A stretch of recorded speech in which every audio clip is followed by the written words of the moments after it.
first thing. There'll be showers continuing in the west. That means generally frost-free in the west first thing, but elsewhere, decent sunny spells away from those dense freezing fog patches around the southeast of England. Into the northwest of England, and we've got showers and patchy cloud. Likewise across Scotland, a thicker area of cloud covering much of Aberdeenshire into parts of Caithness, for example, with plenty of showery rain associated with this. That is accompanied by stronger winds, but winds will be lighter through eastern parts of the UK during the day, with plenty of sunny spells. Not too bad at all, but further west, the weather deteriorates once more. The next Atlantic frontal system moving in, bringing wet and windy weather by the afternoon, particularly for Northern Ireland, Wales and the southwest. Strengthening winds, coastal gales, and that sweeps through overnight. Again, replaced by plenty of showers and gusty winds, particularly around southern and southwestern coasts. These showers will be heavy and prolonged in places. A very unsettled outlook for the start of the weekend. It doesn't get much better. For Sunday, another band of rain moves through, once again replaced by showers, and low pressure remains in charge for the start of next week. Expect warm spells with the odd rude interruption. Boxed Boilers sponsors the weather on GB News. It's the greatest cash prize of the Great British Giveaway so far. A simply stunning £85,000 in tax-free cash to spend on anything you like, making 2026 your greatest year to date. That could get you that brand new car, extend and improve your home, take you away on that bucket list holiday, or just give you some peace of mind over the coming months. For a chance to win £85,000 cash, text cash to 63225. One entry costs £2.50 plus one standard network rate message, or text bonus to 63225. 5 entries cost £5 plus one standard network rate message. Go to gbnews.com/win. Entries start at £2.50. Call 0903 686 3232. Calls cost £2.50 plus your network access charge. Or post your name and number to GB18 PO Box 8690 Derby DE1 9TT. UK only. Entrance must be 18 or over. Lines close at 4 p.m. on the 30th of January. Please check the closing time if listening or watching on demand. Good luck. Bold. They are under no illusion. Ray. Are you a human trafficker? Boundless.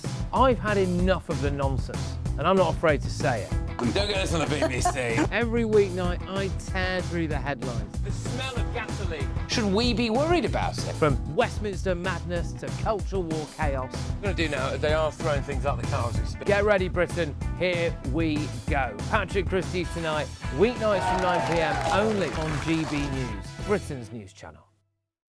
Hi, I'm Michelle Dewberry, and my show is your opportunity to cut through all the noise and dive in headfirst to some robust debates. Ideas clash. Situation, isn't it? No, because the failure is you're deliberately avoiding my point. Nothing's held back. And if you think this is the end of it, wait for more. And we do not shy away from the difficult stuff. Sometimes I want to shake people and say, if only you understood. So join me on Dewbs and Co weeknights at 6 p.m. only on GB News, Britain's news channel. Mornings don't have to be tiresome, especially if you have the right company. Wake up to news as it happens, opinion and debate, and of course, a little bit of entertainment too. Because when the kettle's on, we're on. That's Breakfast on GB News, a show worth waking up for. Every morning from 6 a.m. Only on the People's Channel, Britain's news channel. We'll spread the news, you spread the word. From the school run to the home run, watch a new show for all of Britain. He can say whatever he wants. A straight-talking show where all voices are heard. And, you know, when are we going to stop talking about smashing the gangs and actually do it? With the stories that matter from every part of our country. There's a bit of a crash landing there for your Chancellor. Bold, fearless and standing up for you. That's me, Martin Daubney, 3 p.m. till 6 p.m, weekdays, here only on GB News. The People's Channel, Britain's news channel.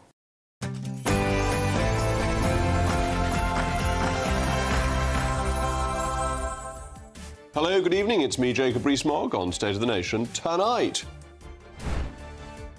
We are annoyed, we are angry, and it just shows the total and utter disdain this country has for liberty, democracy, freedom in this country, and everything that we have held dear.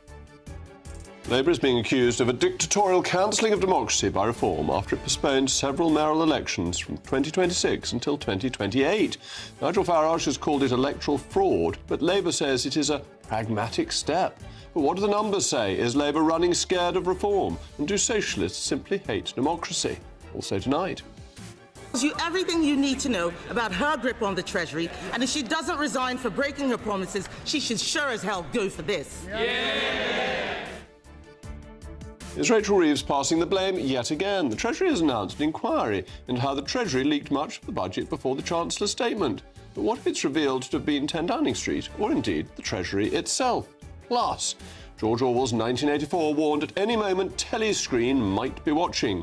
Today we learn that the police intend to increase the use of facial recognition technology to catch violent criminals.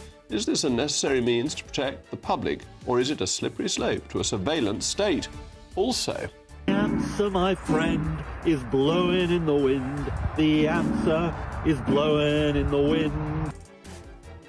the bogus green agenda is making us cold and poor again. Ofgem has revealed that households may be facing an extra £116 a year on their bills by 2030 to fund grid expansion. Meanwhile, the ABR has revealed the Chancellor excluded billions in green subsidies from the budget, pushing your bills up again.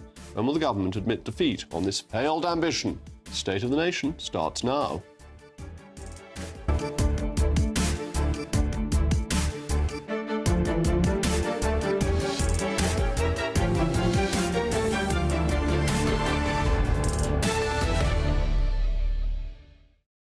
I'll also be joined by my most phlogistically prognosticating panel, Westminster's finest cross-party couple, GB News' senior political commentator Nigel Nelson and the former Conservative advisor Claire Pissell. As always, let me know what you think. Email mailmog@gbnews.com. But now, it's your favourite time of the day, the News Bulletin with Tatiana Sanchez.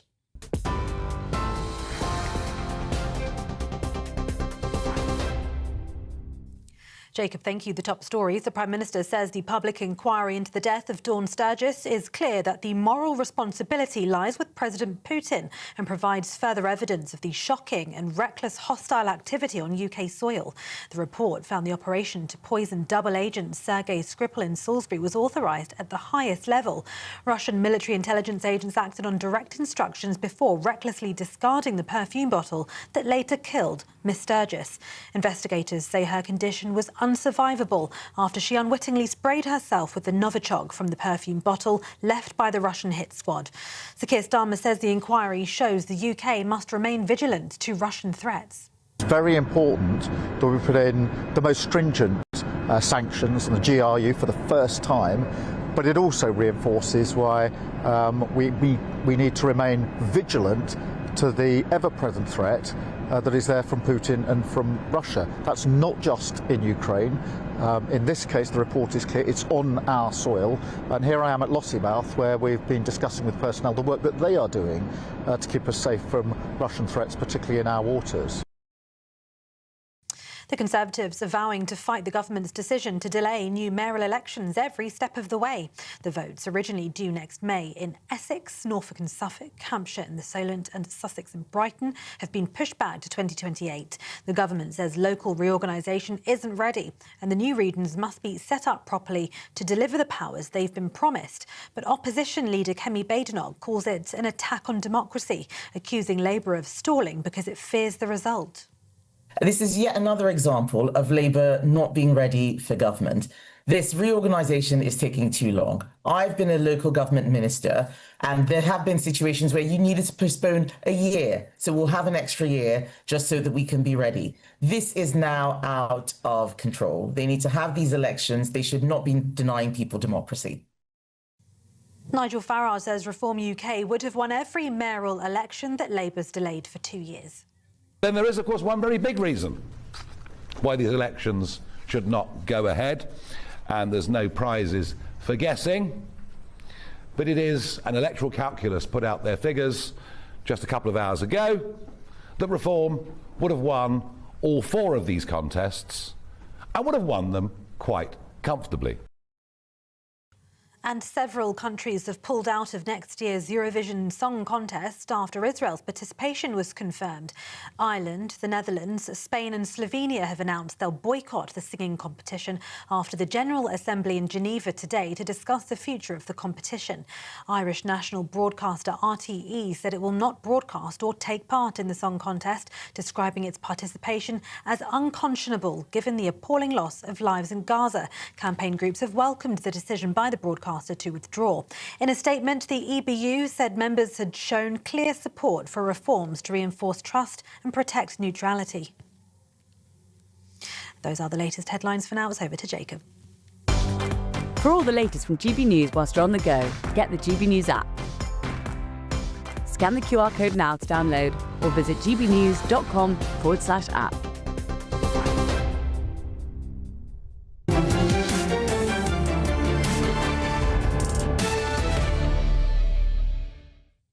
Welcome back to State of the Nation. The Labour government has committed another attack on democracy. After weeks of budget leaks, attempts to reverse Brexit and introducing digital ID, today it announced that 4 mayoral elections set for May of next year will be postponed until 2028, by which time the voting system will have changed. Voters in Essex, Hampshire and the Solent, Sussex and Brighton and Norfolk and Suffolk are being denied the opportunity to choose who runs their region. The government reasons that it needs more time to transition towards combined authorities under its devolution plans. Prime Minister responded this afternoon. There are various arrangements being put in place to ensure all the elections could take place at the right time, depending on the configurations of the council and other arrangements. Isn't that wonderful? Elections have to take place at the right time. Do you think that means at the right time when he can win them? Has he become the Kim Jong-un of British politics? Only hold elections when you've stuffed the ballot boxes in advance. Anyway, when asked by lobby journalists to apologise on 5 separate occasions, Sir Keir's spokesman refused to do so. He then went on to confirm that Number 10 cannot say that the 2028 target will be achieved, but that it is minded to get there, in brackets, as long as it thinks Labour can do respectably. The 4 areas have a combined electorate of more than 7 million people. It's 10% of the country. That is 7 million people denied a democratic voice. Cancelling elections is a bad practice that should only be carried out in a national crisis. Elections were delayed during the First and Second World Wars to avoid disrupting the war effort. In 2001, local elections were delayed a month when foot and mouth disease broke out. And in 2020, during the COVID-19 pandemic, some local and mayoral elections were postponed by a year. But all of these delays were implemented with cross-party support. Delaying elections in the absence of a national crisis is quite improper, particularly if there isn't cross-party support, because it simply suggests a government that is frightened of voters. So what do these areas have in common? A rise in support for reform. So you really could say to yourself, there is absolutely no reason why these elections should not go ahead.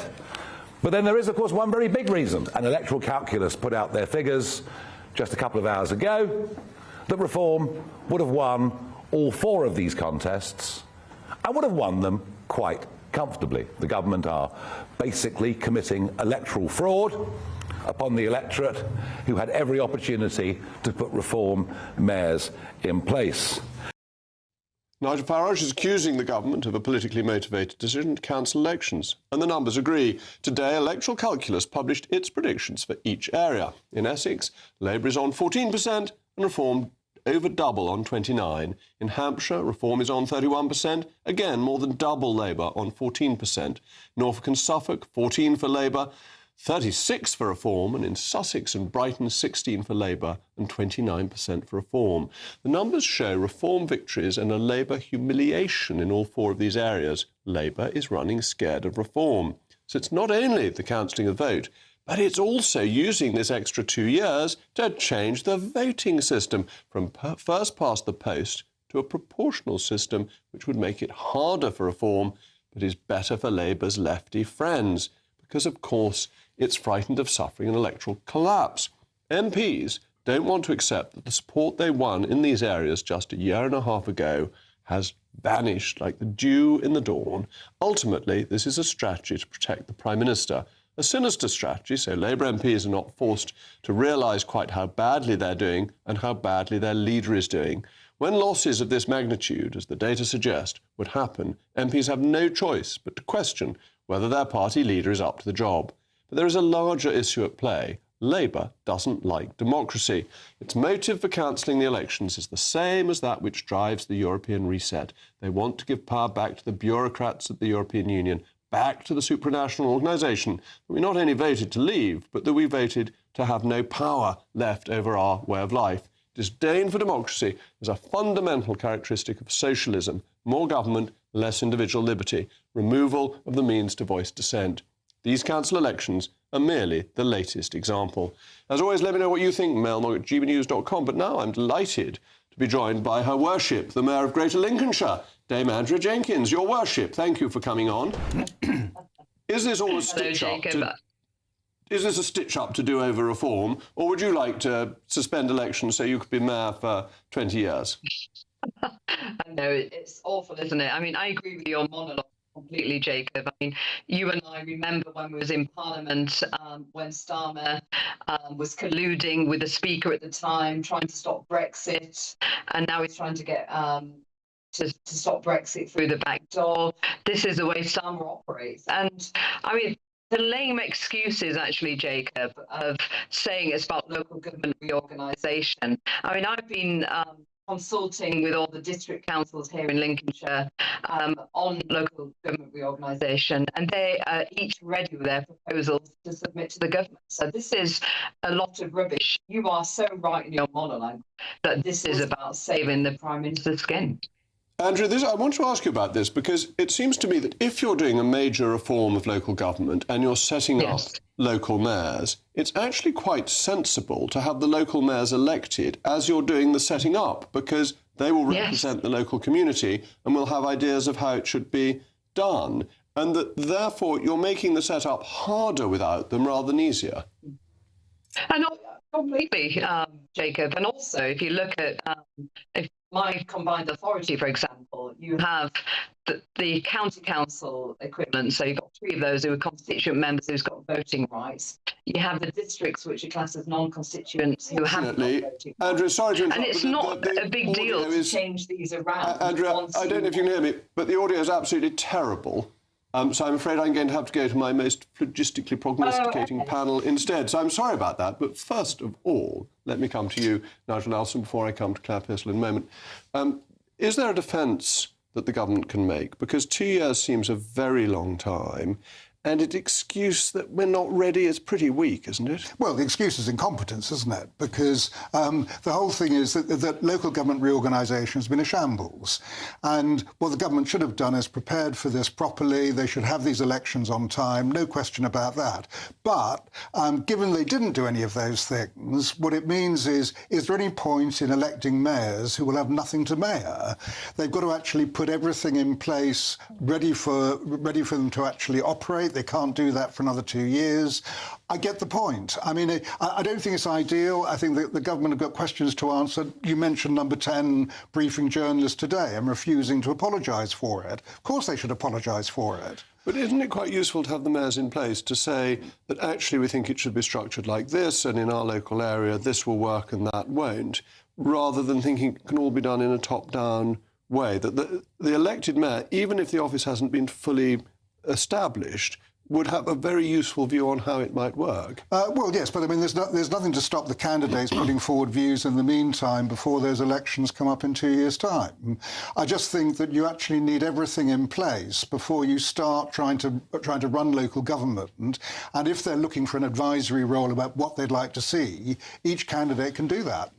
Claire, isn't the government in the position where everything that can go wrong does go wrong, and they then look deeply shifty? So they want to stop trial by jury. They want compulsory ID cards of one kind or another.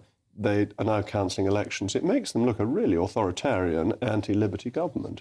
Well, it certainly does. And you wonder which is the next set of elections that's going to be cancelled by the Labour government. Is that a general election? Because they don't like it, it's not very favourable to them. Are they going to push that into the long grass? But I disagree with Nigel on one point, that you have to have those mayors in place. And I think you're right. With any kind of reorganisation, it's going to be those elected officials who will take up the mantle. So they need to have their say in how this is going to work first, before you start trying to slot them in later. I mean, I don't think they're going to try and delay a general election. But there is a but. Under the 1911 Parliament Act, the one thing that the House of Lords has to consent to is the extension of a period of 5 years before you have an election. Labour is getting rid of the hereditaries, who are mainly not Labour, almost entirely not Labour, and is about to appoint another 25 peers, giving itself closer to a majority in the House of Lords. It seems to me they're giving themselves the ability to do this by fiddling the House of Lords at the same point as they're cancelling elections. It's not really a proper way to be running the country. Well, of course it's not. It's only a proper way to run a country if you're a dictator such as Putin or Kim Jong-un or someone like that, who doesn't really care about the will of the people. Unfortunately for Keir Starmer, he's never liked the referendum result, and he certainly doesn't particularly like the way the council elections have gone against him so far, and he's looking at a set of elections next year which are going to be particularly difficult. Nigel, does Keir Starmer not understand how bad this looks when his government is so low in the polls? Reform is in the polls likely to win all these mayoral contests. The natural conclusion is not they're running away from it because they're incompetent, but they're running away from it because they're frightened. I think your first point was absolutely right. He doesn't know exactly how bad this looks. That's why he wouldn't have done it if there was a way of going ahead. And at the moment, you've got elections coming up in Cumbria and Cheshire. So at least we're getting some of them off the ground. 200 million quid is being made available to get the process going. All this should have happened a year ago, but it didn't. And as a result of that, they can't go ahead with these ones. Is it actually the case that this devolution process is stupid and changing all the councils is a terrible waste of money and they should drop the whole thing? That is a different matter. I mean, the idea of local government reorganisation is always complicated. What do you do when you scrap, for instance, 2 district councils where council tax in one is £100 a month, in the other £150 a month? Which one do you choose? They're arguing over things like that now. A lot more thought should have gone into this. My own view is the whole thing should be put back to the next Parliament. And therefore cancel the plans for reorganisation and carry on with county councils until you've got it organised. Until you've actually sorted out exactly what you want to do. And the only way I can see that can happen is if you put it back into next Parliament. But how do you think Starmer gets over the problem that he just now looks a bit shifty? And that's devastating to a Prime Minister's reputation. Personally, I don't think he is. I don't think he's an evil man. But he's so unable to operate politically.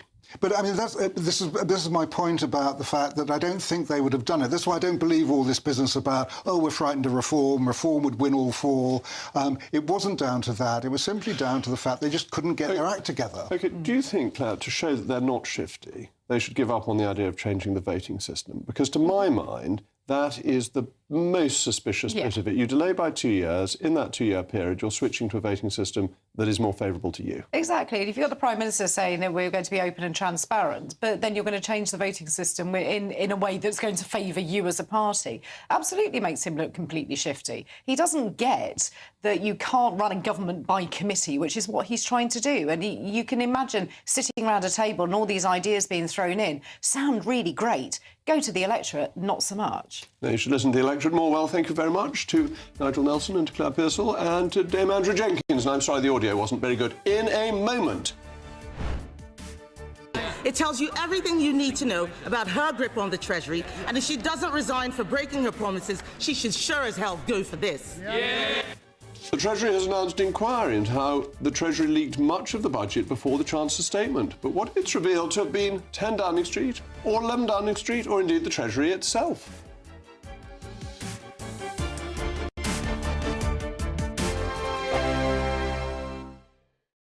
Westminster's full of talk, but out here, it's the real world. Am I allowed to talk now? No, that's it. This is where it matters, real people and real lives. That's what politics is all about. In fact, has Trump made a good start? No. Straight answers, no spin, and just a couple of pints. How many fingers have I got up? About 10. So join me for Lee Anderson's Real World every Friday at 7 p.m, only on GB News. The People's Channel, Britain's news channel.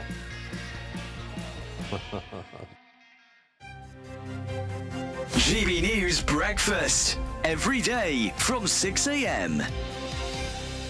There's a lot of tables out there that won't just have turkey on it. There'll be turkey and ham, and but I know some people that will cook 3 or 4 different meats. And obviously the joy of having turkey is that you can then make a turkey curry for Boxing Day and the subsequent days. So, you should be having days of curry after your turkey lunch. I think for the masses, it's still hugely popular. Through the festive period at the Dog, we will have hundreds of people having Christmas parties, and most of them will order our turkey lunch or dinner.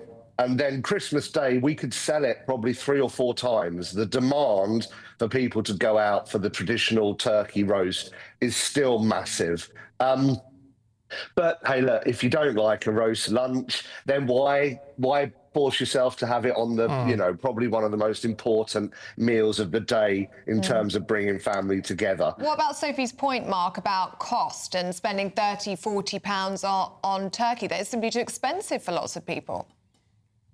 Yeah, I'll never be able to defend or debate that. I know more than anyone the challenges around food inflation, and a good turkey has become a huge cost. But I still think where people can afford the tradition, the joy of coming together, sharing a big turkey roast meal it's a brilliant Christmas tradition. But yeah, the food inflation, that's something we've talked about a number of times, isn't it? It's crippling our business and it's crippling people at homes. I suppose the key thing to look at is if you know what you're doing with it, a good turkey will feed the family for many days. It's not just one meal. GB News, the People's Channel. You want to know what's really going on in the corridors of power? Labour don't know what to do with you half the time, and that makes you quite lethal in the chamber. Get behind the headlines with Chopper's Political Podcast. Join me, Christopher Hope, as I sit down with the great and the good of British politics. We'll see where this ruling takes us. These are the stories shaping our nation. Chopper's Political Podcast, available now on all platforms. Listen in and stay ahead.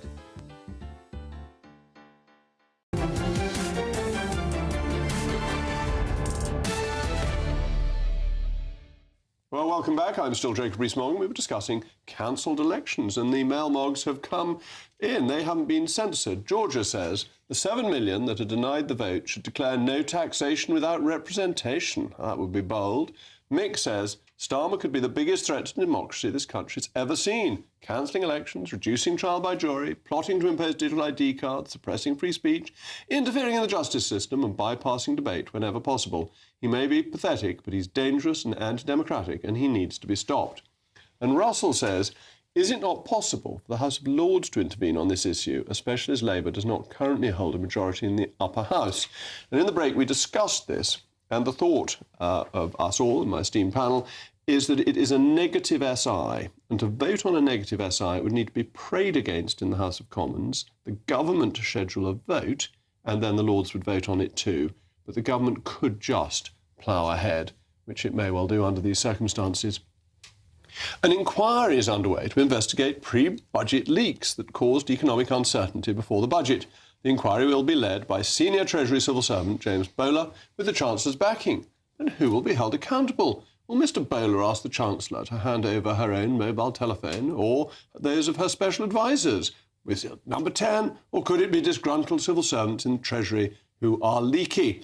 And is the Chancellor again diverting blame for Britain's economic catastrophe? Well, my panel is still with me, so I can go, I think, to Claire on this, because you were in the Home Office and suffered, no doubt, from leak inquiries. Yes. I periodically got asked to have my telephone looked at to see if I'd leaked anything, and they never came to any conclusions. Do you think this serves any purpose? No, it really doesn't. Absolutely not. I mean, we saw Sir Keir Starmer launch an inquiry into who leaked details from number 10, and that was concluded very swiftly with no further action. And I think that this is going to be relatively the same. It's going to achieve nothing, and I think we all know the source of the leaks. All right. Explain, as a former advisor, how information was given to the press. Where did it come from? Did it come from the Minister, special advisors, or was it disgruntled civil servants in your experience? Ooh, in my experience, it comes from two directions. You can have disgruntled civil servants and they will have their own people that they have spoken to previously and they have a good relationship. But the majority of the time, this will be within Ministerial and special advisor outfits. They will each have contacts. They will pass little snippets of information. And I think to do a really serious leak means that you are not working with your minister, and I would question any special advisor that goes out deliberately to bring down their own minister. I think that's a very, very bad way of dealing with it. But they don't, do they? Special advisors only leak when the minister has authorised them to, either generically or specifically. Sometimes. You can, most of the time it's done within a group and it's a special advisor which is the emissary of that particular piece of information. Sometimes, though, you will find that morale is so bad that you can have those negative briefings against ministers from their own team. And my wife is giving away all the trade secrets. I think we should, because I think that's part of the thing we can explain to viewers, because they read in the newspapers, they hear sources close to, and they wonder who it is. But you obviously have been doing this for decades. It is usually ministers or their agents, and sometimes it's Number 10 briefing against its own ministers, or its individuals within Number 10. Yeah, I mean, yes, all those things happen. Yes, that's quite right. I mean, in this particular case, I can't quite see the purpose of a leak inquiry. There should be an inquiry, but the inquiry should be on never, ever running a budget like this again. So Rachel Reeves either in the future should say everything and then do it as a consultation, or say absolutely nothing, which is the way that chancellors in the past always did that. I had great fun pretending to be chancellor, speculating on budgets, but I never knew anything about a budget. Under the Tories, there were little leaks, but I've never seen anything quite like this one. And that press conference you did on November the 4th, I mean, what was going on there? You don't go out there as a chancellor a few days before the budget and start talking about what you're going to do with income tax. Well, I thought that was a technical breach of the Ministerial Code, which says you must make important announcements to Parliament first. It's one of the oddest things about the Ministerial Code. It says you must go to Parliament first. It's governmental, not parliamentary, this rule, and yet it's broken the whole time with no care from Number 10 or from... As in fact the Tories did too. No, I agree. Well, I was Leader of the House. I spent half my time as Leader of the House trotting along to the Speaker to apologise for another breach of the Ministerial Code. Well, I got on very well. but yes, and it's so pointless that they pretend they should tell Parliament and then don't. But that public statement on the budget was so obviously something that should have gone to Parliament. Yeah, and I don't think it should be made at all. At all, I mean, that's my point there. What we ended up with this budget was a halfway house. So we got some material coming out, and quite clearly it was coming out from trusted sources, but it was just the way it was reported. But you can't have a halfway house. Either say absolutely nothing or do the whole hog. And this is really important because most of the stories that one reads are actually properly sourced, aren't they? It's not journalists making the whole thing up.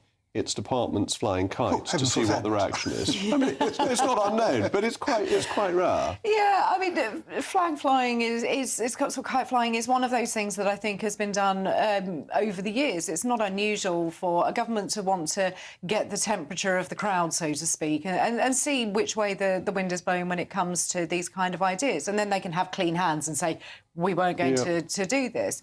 But this has been more than kite flying. This has been practically the entire budget coming out weeks in advance. And that shouldn't be allowed. And I think I've said it before, that we need that purdah period around the budget to be reinstated. I think it's really bad form to not announce to the House to start with, but also out of respect for the country, you should have it there in the House to be discussed. What can Bowler possibly do? He'll do this inquiry. He'll find out that nobody leaked anything, which clearly won't be true, because if they look at their telephones, they won't have any information. And he'll say, it's bad. We'll say, oh, yes, I spoke to Steve Swinford, but I spoke to him about Christmas or a party. Yes, I wished him a happy birthday. Yeah, or whatever that's right. Yeah. That's right. So there'll be no evidence of what's going on, and it will have wasted time with the Permanent Secretary, who ought to have better things to do. And it's just such a waste of money because these things do cost, whatever the government would like to have us believe. An inquiry will cost time and it will cost money and it will come up with absolutely nothing. And there's nothing that any permanent secretary or cabinet secretary can do in these instances. They're just going to gather people around and wag their finger in a really angry way and say, please don't do it again. Don't do it again. And that the real problem with leaking is it happens most when governments are in trouble and trust is decaying. Strong governments don't leak. Well, yeah, in this case, it was clearly trying to soften the public up for what was actually coming, and especially back to that November the 4th thing on income tax rises. And this is what I mean. There could be a way of doing this by simply changing the entire process, putting things out there. We're thinking of doing this for these reasons and seeing how it plays. You wouldn't get crazy things like the pasty tax that George Osborne had you done something like that. Indeed. Well, thank you very much to my panel. In a moment, today we learn that the Rozzers intend to increase the use of facial recognition technology to catch violent criminals. Is this a necessary means to protect the public, or is it the slippery slope to a surveillance state? Thank you very much.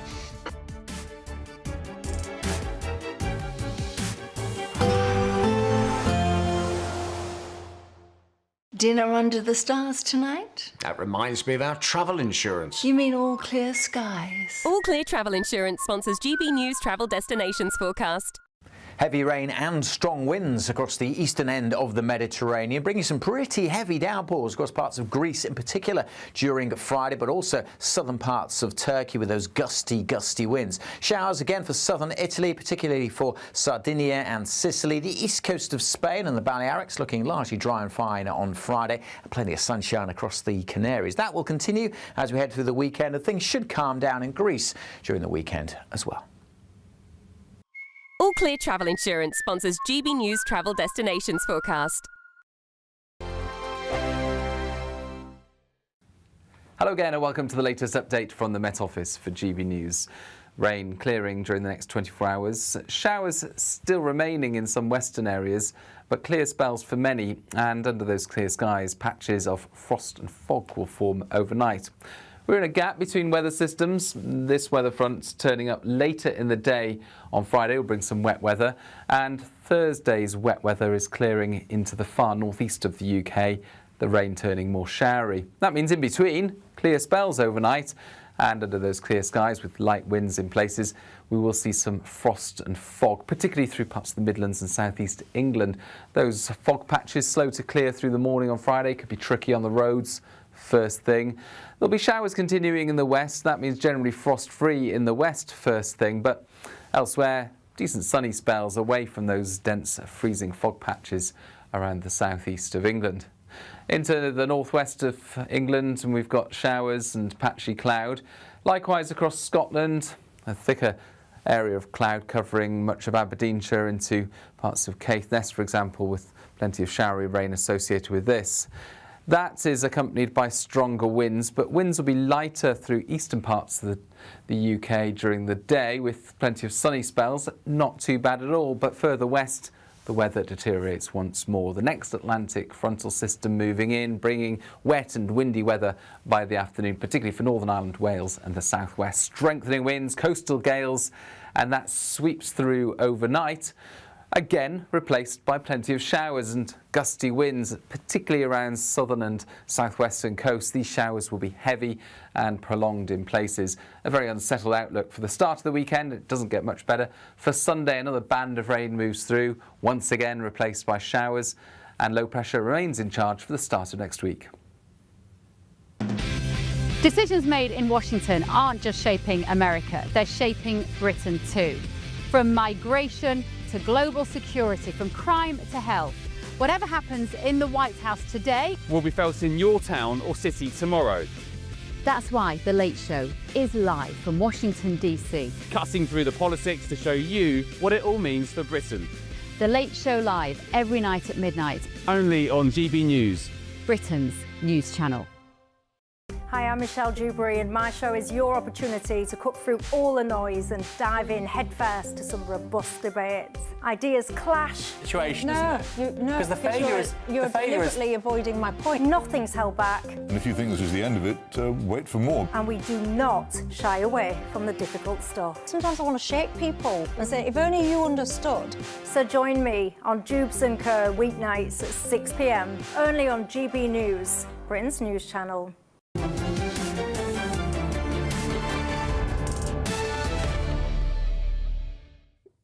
In George Orwell's 1984, the citizens of Oceania lived every day under the omniscient gaze of Big Brother, an entity that observed and analysed every moment of every individual's life, making sure each person submitted wholly to the rules of IngSOG, or the party. Today it's been revealed that the police are unveiling new facial recognition technologies to track criminals and tackle violent crime.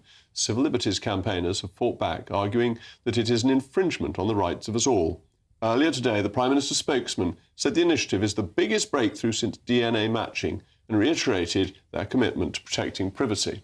Is this a necessary move to tackle Britain's crime epidemic and protect the public? Or is it the next step towards an Orwellian surveillance state nightmare? I'm joined now by the journalist and commentator Candice Holdsworth, and indeed by panel Nigel Nelson and Claire Purcell. Candice, thank you very much for coming in. I, for once, am not entirely sure what I think. I'm very nervous about the state having this power. On the other hand, if in the crowd is somebody who has committed lots of crimes and the police need to fish him out, that could be quite helpful. It could be, but I think I'm so much on the other side now. I'm not even pragmatic about this anymore. I just want to make an argument purely from principle. I think we are becoming highly surveilled. I think we're losing liberty. I think there's always constant arguments for pragmatism in so many different areas. You know, so trivial, the ban on plastic wet wipes, for instance. Well, I'm against that. I think it's nonsense. Me too.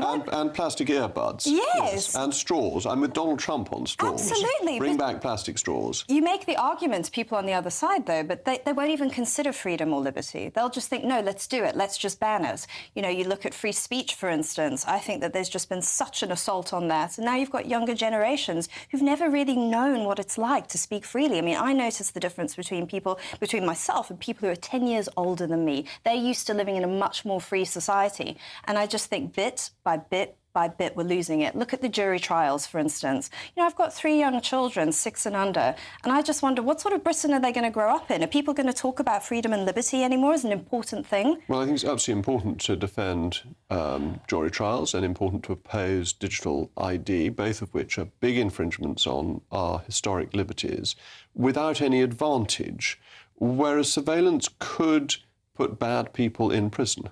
It possibly could, but I think I just have a problem with the state surveilling the innocent. I think that for me, I became very principled on this during COVID when I saw that there were certain journalists, for instance, who were being surveilled by the state for disagreeing with the COVID restrictions. Me, actually, I was in the list of people there when I was a minister at the time. Yes, well, it was actually... Because I said things they didn't like. Well, this was done by the Cabinet Office. Yeah, that's right. So, that's right. I mean, you know, I found the whole thing completely sinister. So, yes, you could make an argument that it will do some good, that it could catch a criminal. But I think the bigger argument is that slowly but surely, we are getting used to being surveilled through this technology, through social media, now through AI face recognition.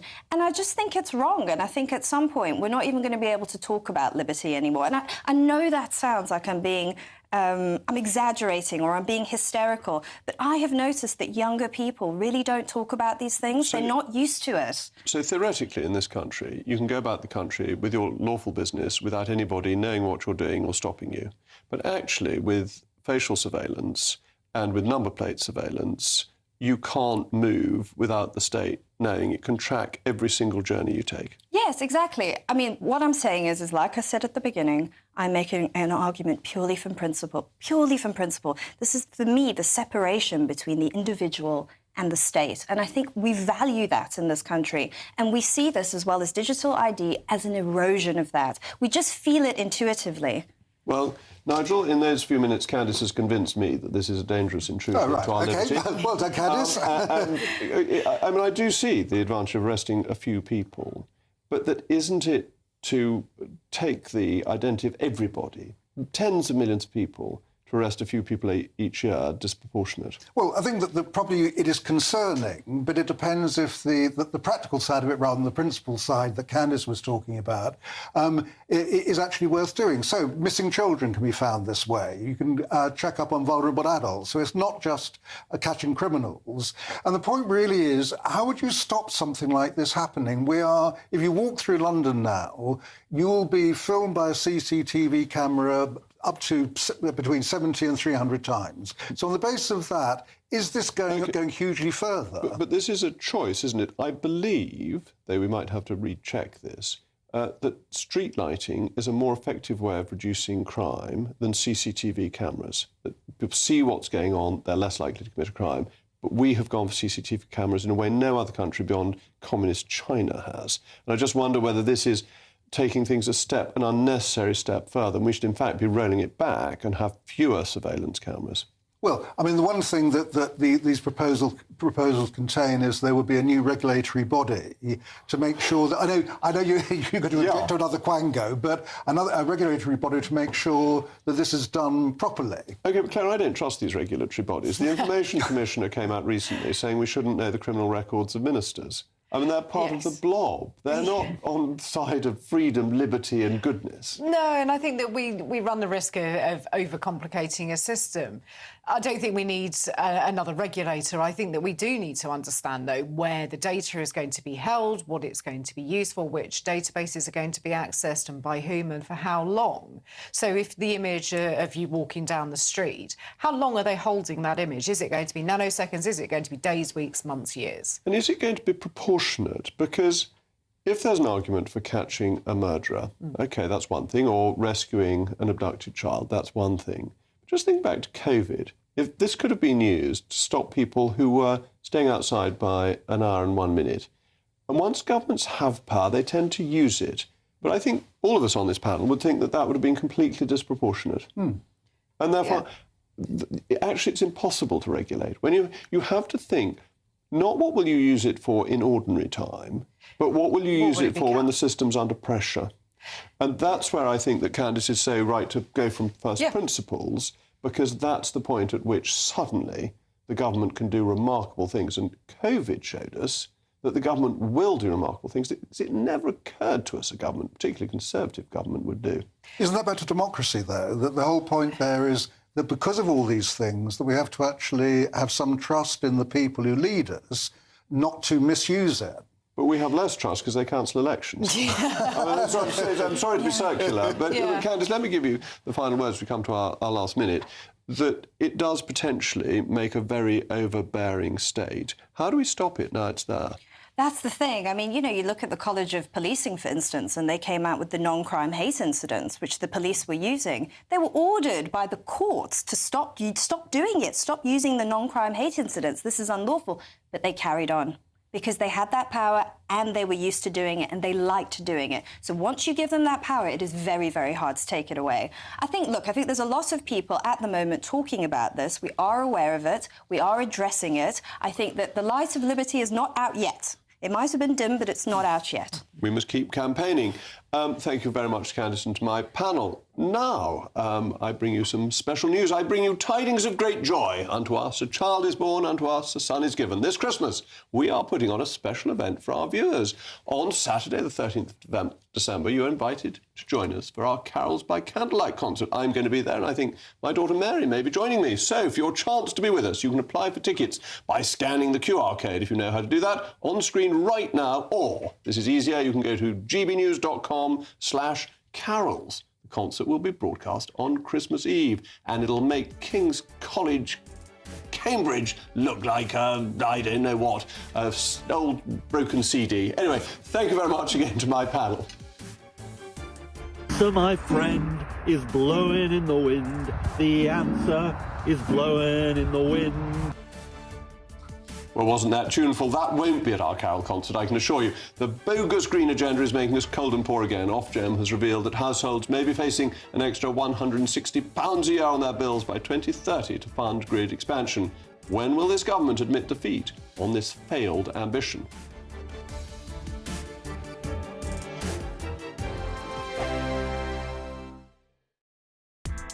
Join me, Nana Akwe, for an informative, interactive news programme with a difference.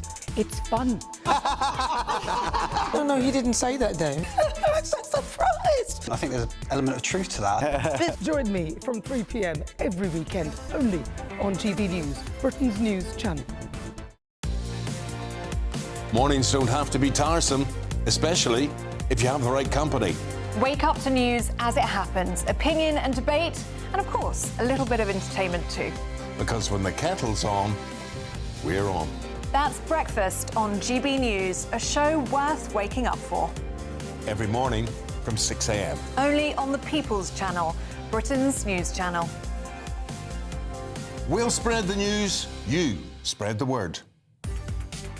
From the school run to the home run, watch a new show for all of Britain. He can say whatever he wants. A straight talking show where all voices are heard. And, you know, when are we going to stop talking about smashing the gangs and actually do it? With the stories that matter from every part of our country. There's a bit of a crash landing there for your Chancellor. Bold, fearless and standing up for you. That's me, Martin Daubney, 3 p.m. till 6 p.m, weekdays, here only on GB News. The People's Channel, Britain's news channel. Westminster's full of talk, but out here, it's the real world. Am I allowed to talk then? No, that's it. This is where it matters, real people and real lives. That's what politics is all about. The fact is Trump made a good start, no. Straight answers, no spin, and just a couple of pints. How many fingers have I got up? About 10. So join me for Lee Anderson's Real World every Friday at 7 p.m, only on GB News.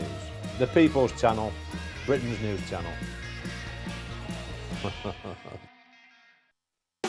You want to know what's really going on in the corridors of power? Labour don't know what to do with you half the time, and that makes you quite lethal in the chamber. Get behind the headlines with Chopper's political podcast. Join me, Christopher Hope, as I sit down with the great and the good of British politics. We'll see where this ruling takes us. These are the stories shaping our nation. Chopper's political podcast, available now on all platforms. Listen in and stay ahead.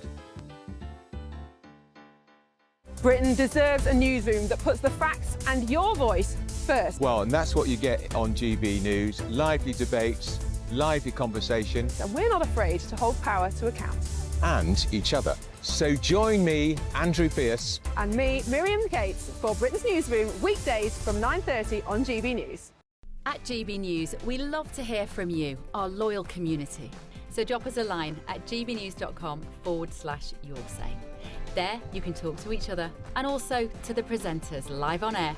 gbnews.com/yoursay, because GB News is your channel, Britain's news channel.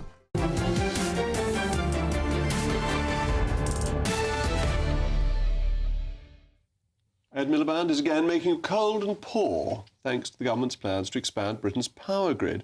Ofgem has revealed that households may be facing an extra £116 a year on their bills by 2030 to fund £90 billion of network spending. Meanwhile, it's been revealed that the Chancellor excluded billions of pounds in wind and solar subsidies from the budget, meaning when the eco-zealot Energy Secretary goes to auctions for renewables, bill payers could be footing a further cost of £1 billion. When will the government accept that the net zero project has failed? We need to drill, baby, drill instead. And will it stop stealing your money to pay for it? Well, my panel's still here, Nigel Nelson and Claire Pearsall. Claire, I mean, unfortunately, the Tories bought into all of this, but these costs are unnecessary and will be ugly. We'll put pylons across the country to hook up wind farms that provide intermittent energy. Yeah. We'd be much better off building a few gas-powered electricity stations, wouldn't we? Without doubt. And some Conservatives bought into net zero. I think there's a school of thought that some of us didn't, and we're quite happy to say, let's keep drilling, let's have new licences for oil in the North Sea. Ed Miliband, I mean, I can't get out of my head his singing just now on that clip. I mean, that was pretty appalling. But he is so wedded to wind and solar being the answer. Now, wind farms are fine offshore, but when they are onshore, half the time they're not working. You have to turn them off if it gets too windy because it produces too much power and we can't store it. And he would like to plaster the countryside with solar panels. Now, we're fighting one just down the road from where we live at the moment. There's I'm not fighting, Claire's fighting. We will be fighting as a household, let me tell you, because it's not going to make any difference. It is going to just cost us more. You're not going to get much solar energy now, are you? That's the problem. Clearly with the weather outside, yeah, when absolutely. It's cold, but it's not just that. First of all, we're going to need double the amount of electricity by 2050 than we're using at the moment. So we've got a grid infrastructure that goes back to the 1960s that needs updating. We're moving ahead with nuclear. Sizewell C. We've got the small modular reactors. Get one of those up and running, and 300,000 people could have electricity. Yeah, but we're not going to, because a few birds get in the way of the modular nuclear reactor, so that's pushed that back. Well, they're still being built. They're being built, I mean... But the installing them is going to be difficult because of these birds. So there are already problems because of our crazy planning system. our nuclear energy Sizewell is going to be the most expensive nuclear power station in the world. Another cost on bills. If we just went for gas, reverted to the dash for gas, we could update the grid, we could put in new lines, but we wouldn't need masses of new pylons. We wouldn't need to dig up half of Lincolnshire.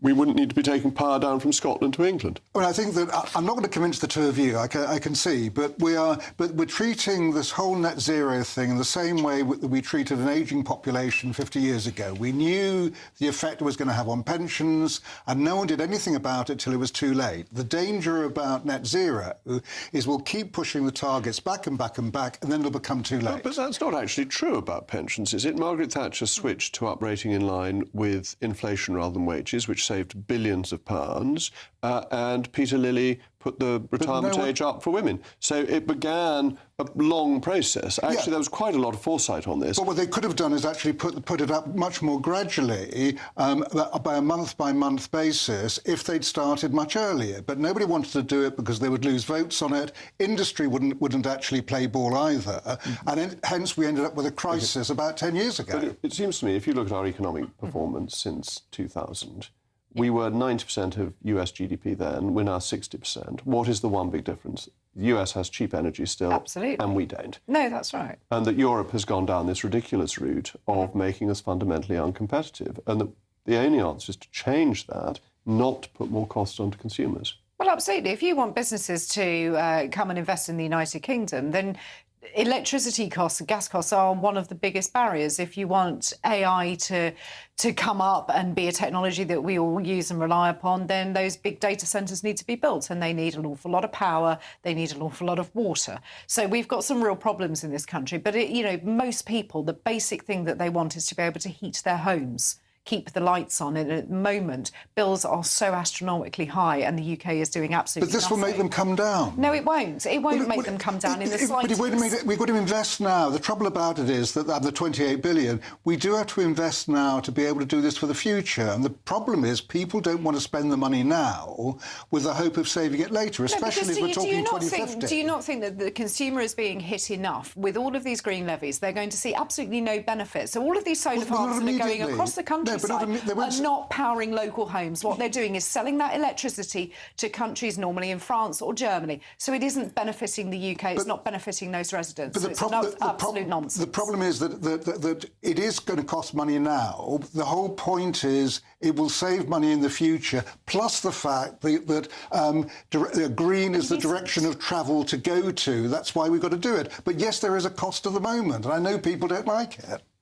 I cannot see the benefit to the consumer at all. And you're saying, we just need to sort of suck up the cost, basically, to begin with. Well, when are you going to get that back? Because the bill increases are only going to go one way, late 2030s, maybe 2040. It is a long-term thing. That's OK. So, most people can spend quite a lot of their monthly salary on heating costs, because it's all right, because in the future you might get 50 quid back off your government. But that's the problem with it. We either actually take climate change seriously and do something about it, or we don't. Or you're just going to freeze pensioners in the meantime. Suddenly we're going to hit the crisis point. We haven't done enough. But you're talking about something which may or may not exist, and freezing pensioners in the meantime. This is absolutely brilliant. Rees-Mogg marriage guidance counselling is available on demand. I think my panel have been terrific, so thank you very much to them. That's all from me. Up next, it's the one named Patrick Christys in Merthyr Tydfil. I will return on Monday.